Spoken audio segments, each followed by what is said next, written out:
y'all, this is Jess Clary with Jess Clary Auto Repair in Elizabethtown, Kentucky.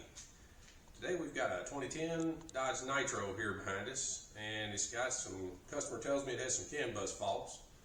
He gave me a little backstory on this. He was working on something in his audio equipment with the wires behind the radio, making some connections to something, and apparently it started setting a bunch of CAN bus faults, and a bunch of things went crazy. Flashing lights, dashes, windshield wiper. Some of the modules on the network started acting really weird. He said that he had to pull out the IOD fuse to get it to function enough to drive it here to my shop. So the first thing we're going to do is get in here. We're going to reinstall that IOD fuse, get it back in the state that we need it in when it's done. We're going to clear all the codes, because I don't know what codes have been set from pulling that IOD fuse and what codes are actually from the original product. So we're going to install that fuse. I'm going to get hooked up to it with a scanner. We're going to first clear everything, then we're going to reread it and see what returns and start our diagnosis from there. Here we go. Okay, here's this IOD fuse. So we're just going to go ahead and get that pushed back in so that we're in the original state on this vehicle. As you can see, we've got the wipers going non-stop. The dash is all lit up. And a no bus message. So let's get this scanner up here.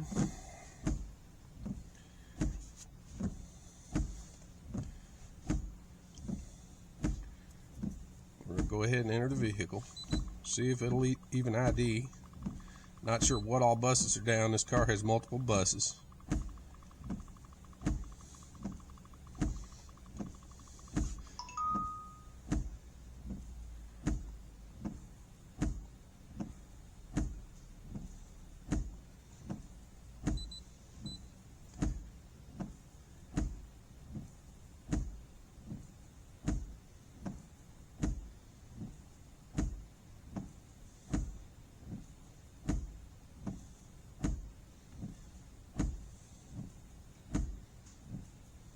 Okay, we're going to confirm our vehicle. Do a smart scan.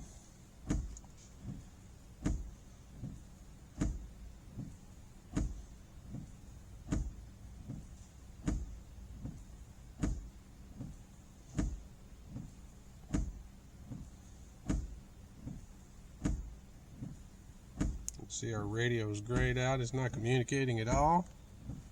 As well as our HVAC.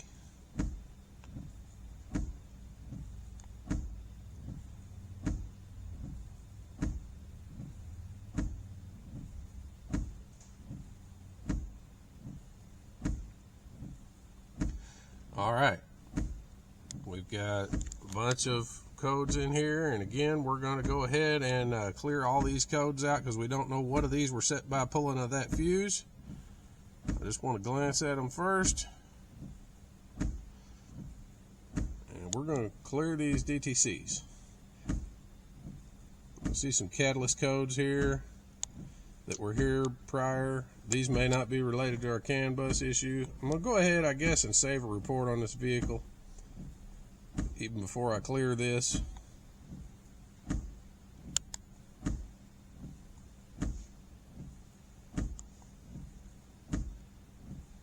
Okay, then we're going to clear these. See, we had 11, 2, 4, 1.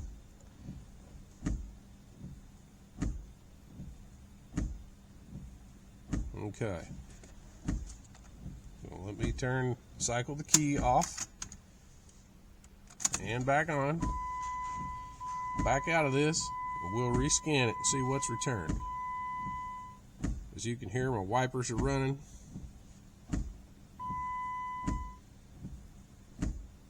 We still have a no bus message on our instrument cluster.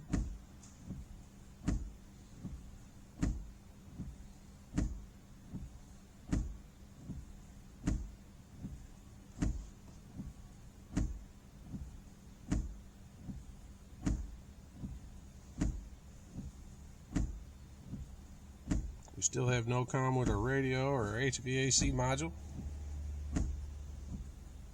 We can't get too hung up on these, because sometimes you'll have a module that doesn't want to communicate with a specific scanner, but It's a lot of modules not communicating here. Let's see what codes we reset. We got one in the BCM, interior CAN bus,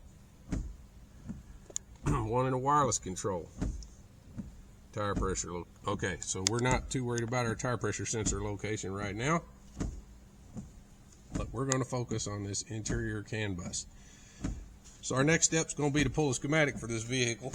Let's see what modules are on that interior CAN bus, and we'll look at this and see if it corresponds to all of our modules that are grayed out. Let's try to see if everything on this bus is down, and we'll try to find a good spot to hook to that bus with an oscilloscope, see if we have any activity on it, and then we're going to try to probably split that bus and go from there.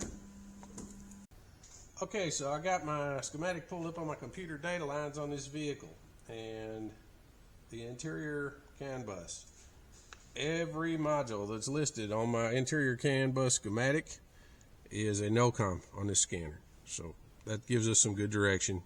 Looks like we're looking at a fault in that bus, and since this is the same bus that feeds the radio and that's where he was working, we're going to get this radio out, get access to the back of it, get a scope hooked up right there. Our problem is most likely to be there, so let's get this out and get hooked to the bus with the scope. Okay, we pull this radio to get on our CAN wires. Our CAN network is right here, this white and gray, white and orange here, the twisted pair. So what we're going to do is we're going to unplug our CAN wires from the back of this radio and see if anything on our CAN bus comes back to life. If not, we're going to probe right here at this plug after I disconnect it, and we'll get an oscilloscope on here and see what kind of signal we've got. So let's pull this. We'll go ahead and turn our key on, and I noticed right away we don't have oh, there we do. We do have a no bus, still have a no bus issue. We got lights flickering. Okay, so we're going to get a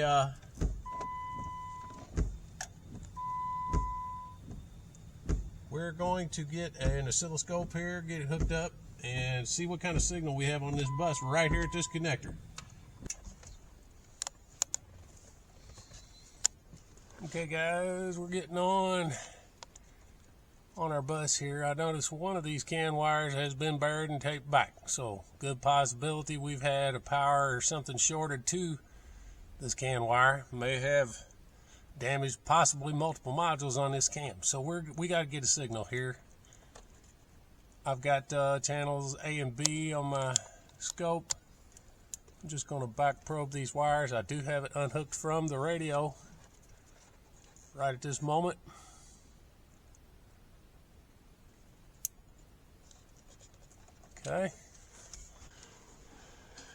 Okay, I got my scope rolling here. We can see some obvious problems in this signal here. That's 200 microseconds per division.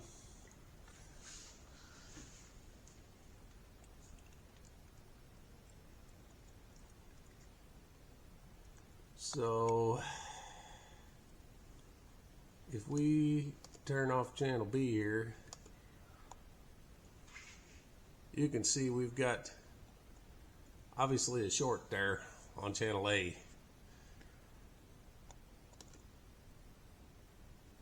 We'll turn channel B back on. We'll turn channel A off for a second. Look at these independent.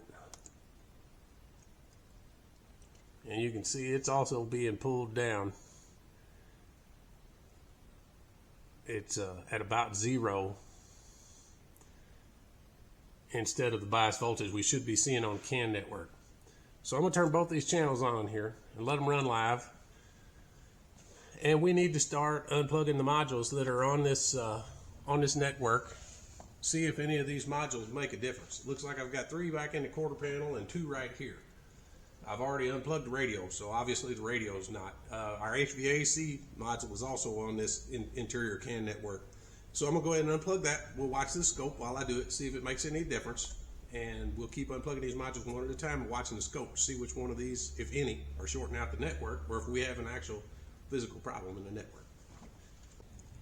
Okay guys, we found our shorted module. I got on this network and went around and exposed all the modules, started unplugging them, And I finally got down to the instrument panel cluster. When I unplugged that module, you can see what happened on my scope there. Our bias voltage returned to normal, communications returned to normal. All right, I got back into it with my scanner. We now have communications with everything except this instrument, cabin compartment node instrument cluster, and looks like intrusion transceiver. So it may not be equipped with a factory alarm system. But we now have communication with everything else. I plugged all the other modules back up. The only one I have unplugged right now is the instrument panel cluster. So it looks like that wire got shorted to something that it shouldn't have been and took out the instrument panel cluster module on this network. Now I want to do just a little more research and see why these wipers are staying running all the time here. I don't know if that function is controlled through the instrument panel cluster or not, or if that is also on a network.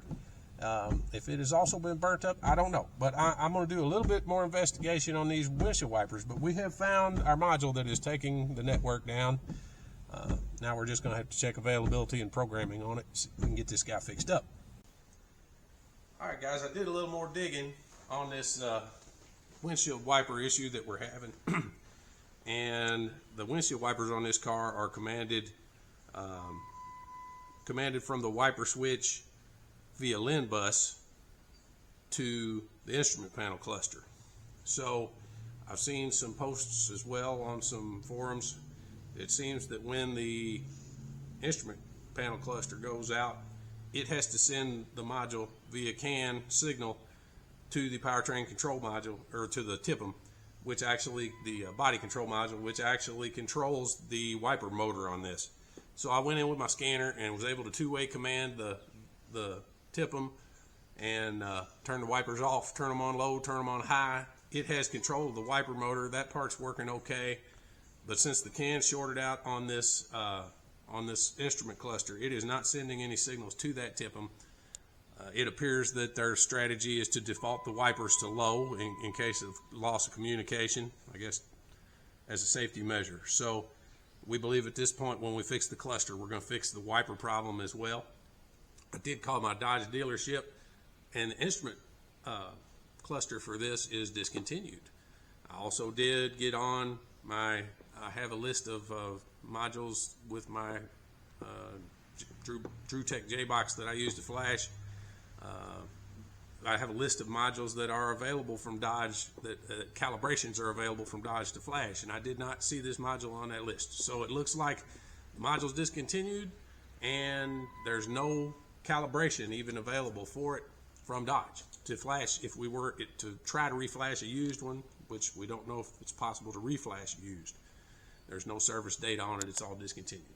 So our used module is our only choice. We're going to get a used instrument panel cluster, which is going to present some unique challenges. We're going to have to see if we can go in circuit and read either the microprocessor or the EEPROM and pull the mileage and information off of this cluster, get it transferred to the new cluster so we don't have a mileage discrepancy. We'll have to see if we're able to do that. That's what we're going to try. I've got a used module ordered for this, and we're going to tear this down and see if we can identify where the mileage is stored in this cluster, see if we can pull that that binary out of this unit and program it into the used donor unit that we're putting in.